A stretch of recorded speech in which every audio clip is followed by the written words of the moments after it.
I had watched Rafe Ashbourne, Duke of Ellismore, empty the pockets of half of England without once changing his expression, so I knew the precise look a man wore in the last moment before he lost everything. What I had never seen, not in 20 years of friendship, was that look turned upon him. It came on a wet April evening at Harcourt Wells, across a stretch of green bays, and it was put there by a woman the entire house had been instructed to ignore. Her name was Miss Prudence Marlowe, and when I first noticed her at all, it was only because she was the one person in Lady Ferris's crowded card room who was not pretending. Let me set the scene, for you were not there, and the whole of it turned on things so small that a careless man would have missed them, as nearly everyone did. Harcourt Wells sat in a green fold of country a half-day's drive from town, a long honey-colored house with too many windows and a hostess who liked them all lit at once. Lady Ferris gave the best card parties in England, which is to say the most expensive. Each spring she gathered 30 or 40 of us for a fortnight, and let us ruin one another gently by candlelight, and we came gladly, because ruin in good company is one of the chief pleasures of the idle rich. I was there because Rafe was there, and Rafe was there because he had told me, in the flat way he said everything, that he was bored past bearing and wished to sit across from someone who might make him work for a hand. He had not found that person in 3 seasons. I did not think he would find her at Harcourt Wells. I have seldom been so wrong about anything. We arrived to rain and a fire and Lady Ferris's shrieking welcome, and within the hour the tables were up. You must understand what a table meant in that house. It was not a game of cards among friends. It was a small, exquisite battlefield, and the currency was not only money but standing, who could be seen to lose a fortune and yawn, who flinched, who was clever, who was merely lucky and did not know the difference. Rafe was neither lucky nor clever in the ordinary way. He was exact. He remembered every card that fell, weighed every face, and staked only when the odds had already bowed to him. In 20 years I had seen him lose perhaps 4 times, always on purpose, to a man he wished to keep at the table. The rooms called him the Duke who never lost, and said it with a shiver, and mothers pushed their daughters at him precisely because he was cold, as though warmth were a thing a determined girl might strike out of granite. Into this came the Marlowes. Mrs. Aurelia Marlowe, a handsome, loud widow with a great deal of jewelry and a very little sense. Her daughter Cassandra, pretty as a painted plate and about as deep. And 3 steps behind them, carrying the shawls, the fan, the vinaigrette, and the whole invisible weight of being necessary and unwanted, the poor cousin Miss Prudence Marlowe. I confess I did not look at her twice that first night. No one did. That was rather the point of her.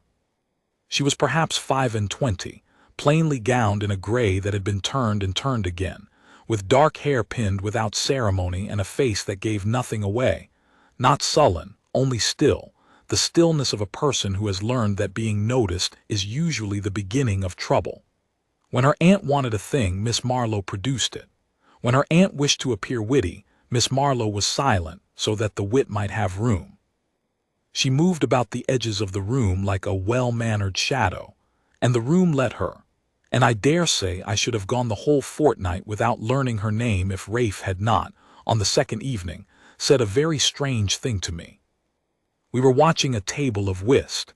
Mrs. Marlowe partnered with a florid colonel against Lady Ferris and a nervous young baronet, and Miss Marlowe stood a little apart with the score-sheet and the pencil, because keeping the tally was the sort of dull, useful task that fell to a companion. Rafe had not touched a card all evening. He simply watched, as a cat watches, and I had learned long ago to leave him to it. "Anthony," he said, very low, not turning his head, "how many tricks has the colonel taken?" "I've no idea, 6, 7. 5. And he has just this moment revoked, played a heart when he still held a spade, and no one at the table has seen it. Watch the companion." I watched the companion. Miss Marlowe's pencil had gone still above the sheet. She was looking at the colonel's discarded card with an expression I can only call arithmetical, the look of a person who has just watched 2 and 2 decline to make 4 and is deciding, very quickly and very quietly, what to do about it. Then her face smoothed, and she wrote something down and said nothing at all, and the hand played on to its wrong conclusion. She saw it, Rafe said, before I did, a half-second before I did, and she chose to let it lie. He was quiet a moment. Why would she let it lie? Because it is not her place to correct a colonel, I said, and she knows it. No, said Rafe, and now he did turn, and there was something awake in his face that I had not seen in a very long time. She let it lie because the colonel is losing to her aunt, and the revoke costs him the rubber, and she would rather her aunt won than that she herself was proved right. She weighed it. In a half-second, she weighed the whole table. He looked back at the gray, still figure with the pencil. Anthony, that woman is the most dangerous player in this room, and she has not been permitted to hold a single card. I laughed because it seemed absurd. He did not laugh, which should have told me everything. The next morning it rained again, and the party amused itself indoors, and I found, without quite meaning to, that I was watching Miss Marlowe the way one watches a conjurer, once one has been told there is a trick. It was extraordinary, once you knew to look, how much of the house ran through her hands. She settled a dispute over a backgammon score between two dowagers by murmuring a number so quietly that both ladies believed they had thought of it themselves. She reminded her aunt, without appearing to speak, which of the gentlemen present held mortgages and which held grudges. And once, passing behind the chair of a young man tallying his losses on the back of a letter, she glanced down, and I saw her mouth tighten, and later that same young man went to bed a good deal less ruined than he had feared, having discovered an error in his sums. He never knew who had found it. She never told him. She hoarded her cleverness the way a starving person hoards bread, in secret, in small pieces, ashamed of the hunger. I could not stop thinking of it, and so at last, on the third day, I did a thing rather out of my usual line. I sought her out. I found her in the long gallery, where she had been sent to fetch her aunt's second-best fan, and I planted myself in her path and made her a bow far too deep for a companion, purely to see what she would do with it. What she did was look at me, as though I were a sum that had come out wrong. "Sir Anthony Merrick," she said, "you are the Duke of Ellismore's friend. You have been watching me for 2 days. You are either very bored or you want something, and as I have nothing worth wanting, I conclude you are very bored." She held up the fan. "I am at present employed. Was there something?" I had come armed with 3 or 4 pleasant nothings, and found I had use for none of them. "Miss Marlowe," I said, "may I ask you an impertinent question?" "You are a baronet, you may ask me anything. I am a companion, I may decline to answer." A very small thing happened at the corner of her mouth, not a smile, the ghost of the memory of one. "Ask." "Why did you let the colonel's revoke lie? 2 nights ago. You saw it. Ellismore says you saw it before he did." For the first time her stillness cracked, just a hair, just enough to show me what was underneath it, which was not meekness at all. It was a mind moving at a speed that frightened me a little. "The Duke of Ellismore," she said slowly, "watches the cards." I did not think anyone in this house watched the people watching the cards. She considered me. "I let it lie, Sir Anthony, because I am permitted in these rooms only so long as I am useful and invisible, and a companion who corrects a colonel is neither. My aunt keeps me. I do not enjoy the arrangement, but I understand its terms, and its first term is that I never be seen to be cleverer than the people I depend upon." She lifted the fan again, a small closing gesture. "You will oblige me by forgetting you saw anything, both of you. It is not a kindness I can afford." And she went past me down the gallery, gray and quiet and upright, carrying a rich, foolish woman's fan, and I stood there feeling that I had been shown, very briefly, a fire behind a shuttered window, and that I had no earthly right to it. I told Rafe. Of course I told Rafe. We had never had secrets, and besides I wanted to see his face. He listened to all of it, standing at the window with his hands behind his back, and when I finished he said only, "So she knows the terms. Good." A player who knows the terms of her own imprisonment is a player who has already begun to plan the way out. Then, after a moment, I should like to lose to her.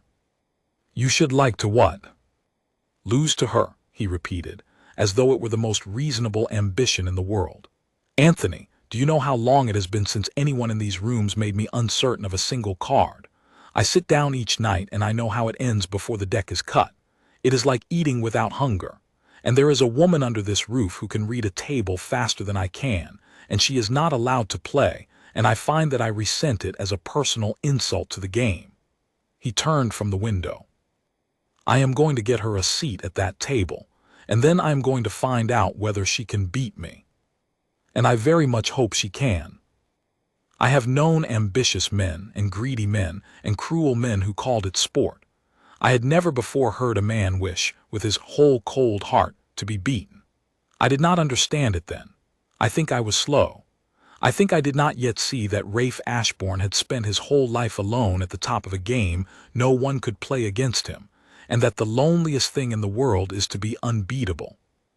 But I am ahead of my story, and the story now turns dark for a spell, as these things do, because before Miss Marlowe was ever permitted to hold a card, her whole small world came very near to ending at the tables, and it was the fault of the very people she was breaking herself to serve. It began with Mrs. Aurelia Marlowe's vanity, which was large, and her judgment, which was not. You will have gathered that the Marlowes were not rich. They were the poor cousins of a rich name, and Mrs. Marlowe's whole campaign in life was to marry her pretty Cassandra to a fortune before the shabbiness showed through the silk. To that end she played deeper than she could afford, because at Harcourt Wells the tables were where matches were made, and a woman who could be seen to lose 100 guineas with a laugh was a woman with money, and money drew money, and so on, in the pretty ruinous logic of the place. She did not understand the cards. She understood only that she must appear not to care about them, and appearing not to care about cards is the single most expensive posture a foolish person can adopt. By the end of the first week, she was £3,000 down. I knew it because Rafe knew it. Rafe knew everyone's numbers. It was simply the weather to him, and Miss Marlowe knew it because Miss Marlowe kept the score. I watched her learn the full extent of it on the 7th night, and it was a terrible thing to see done quietly. Her aunt had risen from the table laughing, calling for wine, flushed with the particular gaiety of a woman spending her way toward a cliff, and Miss Marlowe had gathered up the sheets to tally them, and I saw her go very still, and then very pale, and then, this was the worst, very calm, the calm of a person doing hard sums about the rest of her life.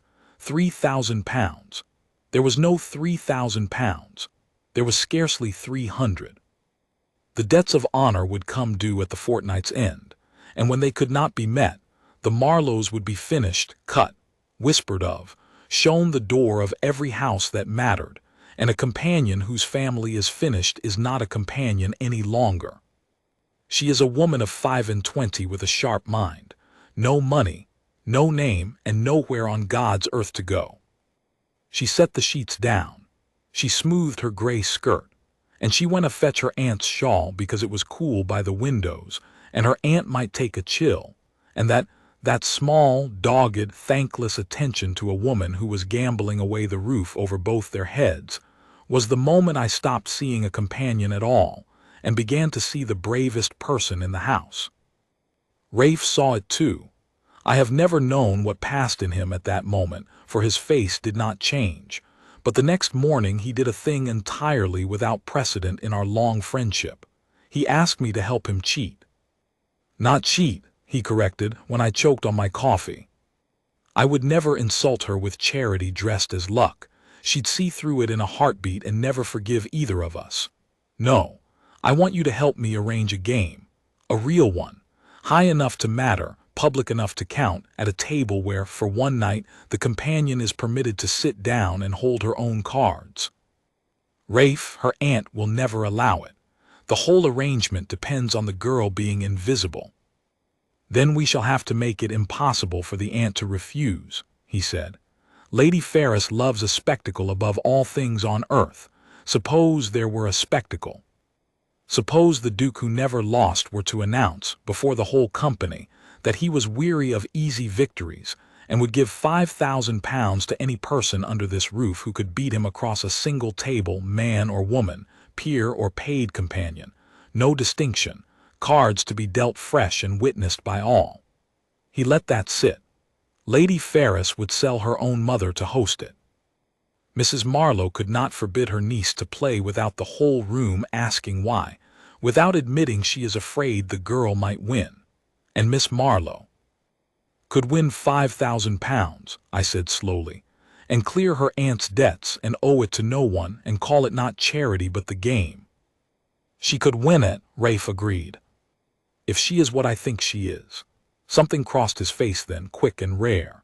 And if she is not, if I have imagined the whole of it, and she is only a tired woman who counts well, then I shall lose to her on purpose so gently that she will never know, and she will have her £5,000 regardless, and I shall be out only money which I have never in my life needed. He looked at me. Do you see? Either she is my equal, and I have the honor of losing to her honestly, or she is not, and I have the pleasure of saving her secretly. There is no outcome in which I am not glad. That, Anthony, is the first wager I have made in 10 years that I actually wish to lay. I want to tell you I understood him fully even then. I did not. But I understood enough to shake his hand, and to say I was his man, and to feel, watching my cold, exact, unbeatable friend plan an elaborate public spectacle for the sole purpose of handing a poor woman a fair chance to save herself, that I was present at the beginning of something I had waited 20 years to see and had given up hoping for. What I did not know, what none of us knew, least of all Rafe, was that Miss Prudence Marlowe had already worked out her own arithmetic. She had done the sum on the 7th night by candlelight, £3,000 against 300, and she had reached, alone and without help, the only answer the numbers allowed. She meant to sit down at a card table before the fortnight was out, invited or not, permitted or not, and win back every penny her aunt had lost, because she was the only person in the house who could, and because she had finally been pushed to the one place a proud and hidden mind will always, in the end, go. The place where being clever is no longer a danger to be hidden, but the only weapon she has left. So we were both, Rafe and I, busy arranging a door for her. We none of us had yet understood that she was already walking toward it on her own. The announcement came at dinner on the 9th night, and Rafe made it look like boredom. He had a genius for that. He did not stand and orate. He simply let a lull fall over the long table, turned his wine-glass a quarter turn on the cloth, and said, in the flat carrying voice of a man remarking on the rain that he found himself weary. Lady Ferris, alert as a terrier to any change in the room's temperature, pounced at once. Weary, your grace. Of Harcourt Wells. He must not be, she would not permit it. What could she possibly provide to divert him?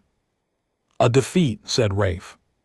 You could hear the fire settle in the grate. The room went so still. I have not lost a hand of cards in 10 years, he went on, and I begin to think it has spoiled the game for me entirely. There is no pleasure in a race you have already run alone. He looked down the table with those pale, exact eyes. So I mean to make an offer, and I mean it to be a serious one. Before I leave this house I will sit down at a single table in front of you all, and I will stake £5,000 against any person under this roof who believes they can beat me. Anyone. I set no conditions of rank. A pause, weighed to the half-second as he weighed everything. Man or woman, peer or servant, it is all one to me. I care only that they can play. The room erupted, of course, the delighted scandal of it. £5,000, no conditions of rank, a servant, imagine. And under the noise I watched two things happen at once, at opposite ends of the table. At the near end, Mrs. Aurelia Marlowe laughed too loudly and said something about how droll his grace was, and I saw beneath the laugh the quick, greasy calculation of a drowning woman. £5,000 would clear her debts entire, and Cassandra was a pretty girl, and did not gentlemen sometimes let pretty girls win? And at the far end, in the shadow past the last candle branch, Miss Prudence Marlowe set down her fork with great care, and did not laugh at all, and looked at the Duke of Ellismore for a long, level moment, as though he had said something directly to her in a language no one else in the room could hear. Then she looked away, and picked her fork back up, and was a companion again. But I had seen it. And Rafe, who missed nothing, had seen it too, and something in the granite of him warmed by a single degree. It should have been simple after that. It was not, because Mrs. Marlowe, greedy, frightened, and above all vain, made the one move none of us had planned for. She put forward her daughter.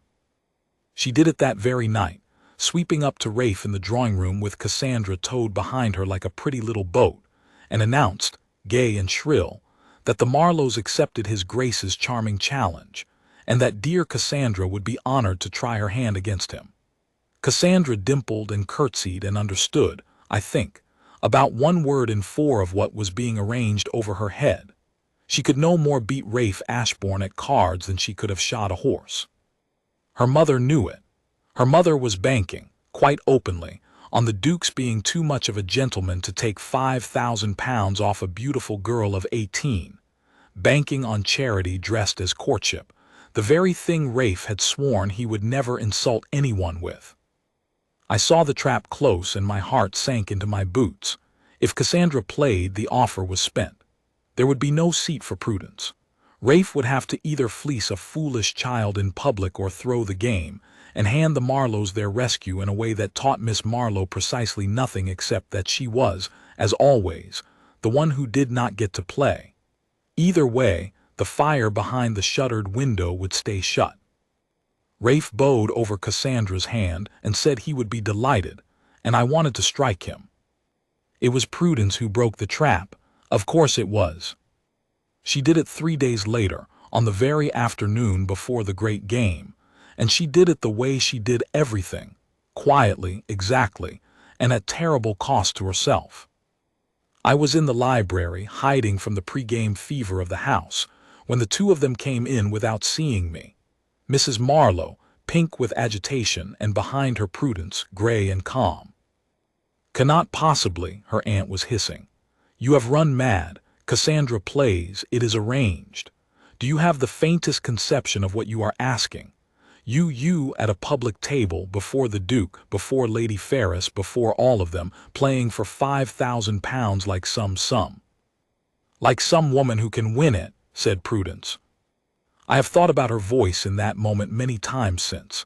It was not raised. It was not triumphant. It was tired, and it was final, the voice of a person laying down a burden she has carried so long that setting it down is nearly as painful as the carrying. "Aunt, I have kept your scores for 6 years. I have watched you lose £3,000 this fortnight that we do not have and cannot pay, and at week's end when the debts come due you will be ruined, and Cassandra will be ruined.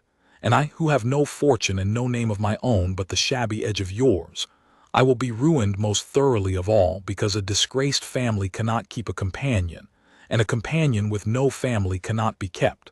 I have done the sum. I have done it 100 times. There is exactly 1 seat at exactly 1 table in this house that can save us, and Cassandra cannot win it, and you know she cannot, and your whole plan is to trust to the Duke's pity to beg without saying the word." Her chin came up. "I have never begged for anything in my life. I do not intend to start now on your behalf before a man like that. Let me play. Let me play and win it honestly and owe it to no one, or forbid me and be ruined by tea time on Saturday. Those are the terms. I did not write them. I only read them faster than you did." There was a silence. Then Mrs. Marlowe, in the ugly voice of the cornered, said the cruelest thing I heard spoken in that whole cruel, glittering house. "And if you lose, Prudence, if you sit down before them all and lose, and prove yourself exactly the jumped-up, over-clever, ungrateful poor relation everyone has always—" "Then I will have lost," said Prudence steadily, "the same fortune you have already lost by playing well within your rights. I do not see that my ruin is worse arithmetic than yours. I only see that mine comes with a chance attached and yours comes with none." She opened the door. "Cassandra withdraws. I play. Send word to Lady Ferris or I shall." And she went out. Her aunt stood a moment in the empty library, breathing hard. Then she saw me. I could not decently hide any longer, and to my astonishment she did not bluster. She looked all at once like a tired and frightened woman who had gambled her whole family's life on a card and been quietly overruled by the one person she had spent 6 years teaching to be silent. She was always the clever one, she said, to no one, almost to herself. We none of us could ever bear it, and she went out the other way. I confess I sat down rather hard. Then I went to find Rafe and I told him every word, and for the first time in 20 years of friendship I watched the Duke of Ellismore be, quite simply, moved. He stood very still by the window a long time. When at last he spoke, it was low. "She is not letting me rescue her," he said. "She never was going to. She is going to walk into that room and save herself in front of all of them and take nothing from anyone. A breath. Anthony, do you know how rare that is? Do you know how long I have sat at tables full of people who wanted me to hand them things? And here is a woman who has been given nothing her whole life and is refusing on principle to be given anything now." He turned, and his eyes were bright in a way I had never seen. "I withdraw my offer of charity entirely. There will be no losing on purpose. I would not so insult her. Tomorrow night I will play her as hard as I have ever played any man alive." A pause. "And God help me, I hope she is better than I am. I have wanted, my whole life, to sit across from someone better than I am." The game was set for the following evening, and Lady Ferris, who had indeed sold, if not her mother, then certainly her dignity to host it, turned the great gold saloon into a theater. Chairs ranked in a horseshoe. A single table at the heart, fresh green baize, 2 decks new in their papers and broken open before witnesses so that no soul could cry foul. Every guest at Harcourt Wells crowded in, and a good many neighbors besides, for word of the thing had run across the county like fire in dry grass. The Duke who never lost, playing for £5,000 against a paid companion, a grey nobody, a poor relation who kept the scores, and no conditions of rank. They had come to see her humiliated. I could taste it in the room, that appetite. It is one of the ugliest flavors society has, the eagerness to watch the small be put back in their place. They settled into the gilt chairs and fanned themselves and murmured, and their eyes when they turned to Miss Marlowe were the eyes of people at a bear baiting. She came in on the stroke of 9 in the same turned grey gown she had worn all fortnight. She had no other, and she had refused, I learned later, her cousin's offer of a borrowed silk, saying only that she would sit down as what she was or not at all. She did not look at the crowd. She crossed the whole length of that staring room with her back straight and her hands quiet, sat down in the chair across from a duke, folded those hands on the baize, and waited, as calm as still water, for the cards. Rafe was already seated. He rose when she came, rose, to a companion before the whole county, and I heard the room hiss at it, and he bowed to her as he would have bowed to a queen, and he said, so that all could hear, "Miss Marlowe, thank you for consenting to play. I have looked forward to this more than to anything in a great many years." He sat. "The stakes are £5,000 of mine against nothing of yours. You risk only the game, as is right, for the debt is not yours to answer for, and I'll not have you stake a farthing you were never fairly given. Do you accept the terms?" "I accept them," she said, with one correction. Her voice carried further than I expected, clear, unhurried, the voice of the schoolroom rather than the drawing-room. "I stake nothing of money, your grace, that is true. But do not tell this room I risk nothing. I risk being seen. That is the higher stake at this table, and I have avoided paying it for 6 years, and I mean to pay it in full tonight." She inclined her head. "Deal."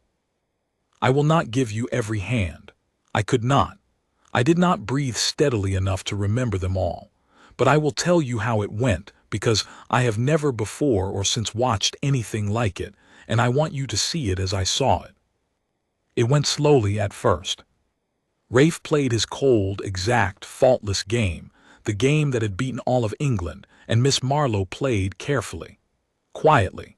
She lost the first hand and the second, and I heard the room begin to murmur its satisfaction, the low, pleased sound of a crowd watching a thing go the way it had always known things went.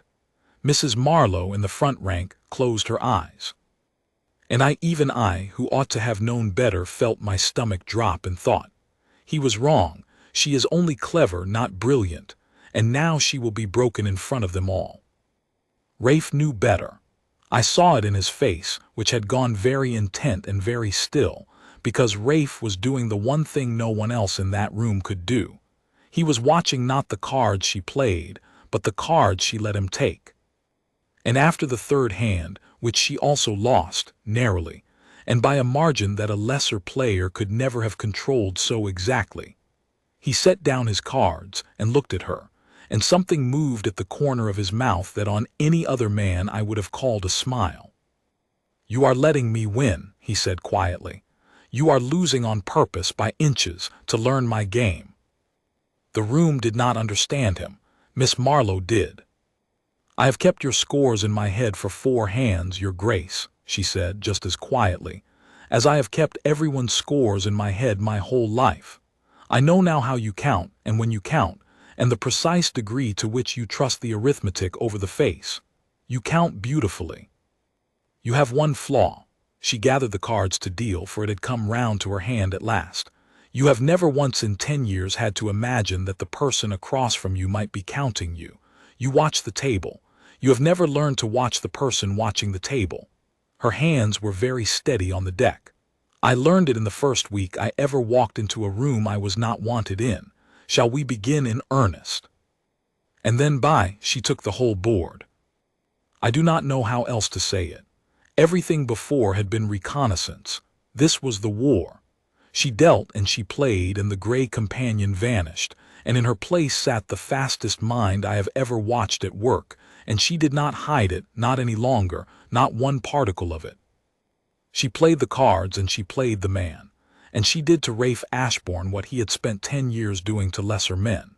She made the ending certain before the middle was reached, and then walked him to it without hurry, and let him see it coming, because seeing it coming and being unable to stop it was the whole cold pleasure he had denied everyone else, and she handed it back to him now as the truest compliment she knew how to pay. She won the 4th hand. She won the 5th larger. By the 7th the room had gone entirely silent, the appetite for humiliation curdling into pure astonishment, because there is nothing a crowd loves better than a spectacle, and it had dawned on them all at once that they were watching a far greater one than the one they had bought tickets for. They had come to see a nobody put in her place. They were watching a nobody dismantle the finest player in England, card by exact card, and the finest player in England was beginning to laugh. That was the thing none of them could account for. Rafe was losing, publicly, unmistakably, £5,000 sliding away from him hand over hand, and Rafe was happy. I watched 20 years lift off my friend's face. Each hand she took, he leaned in further, played harder, called out to her the small technical courtesies of one master to another. "Ah, well seen. I did not think you would sacrifice the queen. You have me entirely," and she answered him in kind, dry and level. And between the two of them across that green baize there grew, in front of the whole scandalized county, something the county had no name for and no box to put it in. The plain, blazing joy of 2 extraordinary minds that have finally, after a lifetime of solitude, found each other and been permitted to play. She took the last hand just before midnight. She did not need to. She was already past 5,000, but Rafe would not fold, and she would not insult him by offering to stop, and so they played it out to the end, and she laid down the winning card as gently as laying a sleeping child in a cradle, and the saloon at Harcourt Wells was so silent you could hear the candles. £5,000, won clean before witnesses, owed to no one. Her aunt's ruin wiped away by her own hand and her own head, with nothing taken as charity and nothing owed as debt. She had walked into a room to be humiliated and walked out of the hand the most respected player in it. She sat there in her gray turned gown with a fortune in front of her, and she did not gloat, and she did not weep. She simply, at long last, let herself be seen, sat up straight and looked around that ring of staring faces and let them look back, and took the payment she had truly come for, which was never the money. And then Rafe Ashbourne did the thing that I had been 20 years his friend without ever once predicting. He did not congratulate her and leave. He did not, as a proud man might, offer her his hand in marriage to fold her cleverly back inside his own name where it could be owned and quieted. He gathered up the beaten cards and squared the deck between his long fingers and slid it across the green baize to the middle of the table, into the no-man's land exactly halfway between them. "Miss Marlowe," he said, the whole room strained to hear, "you have beaten me.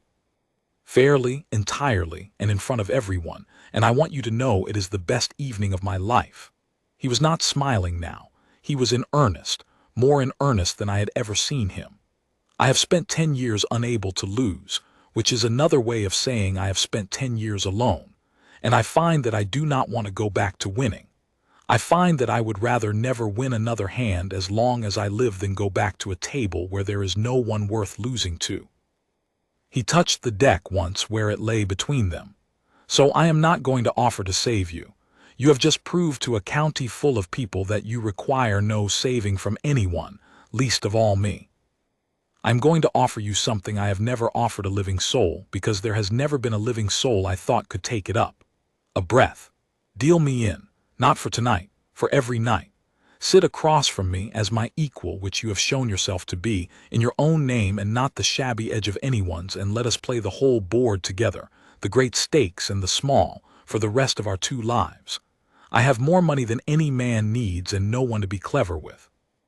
You have the finest mind I have ever sat opposite and no place in the world that has ever wanted it. It is the plainest arithmetic I have ever done." His voice dropped, and there was in it a tenderness that 10 years of ice had never quite killed.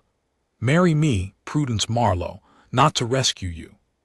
To be dealt in beside you, deal me in." I have said she did not weep at winning £5,000. She wept now.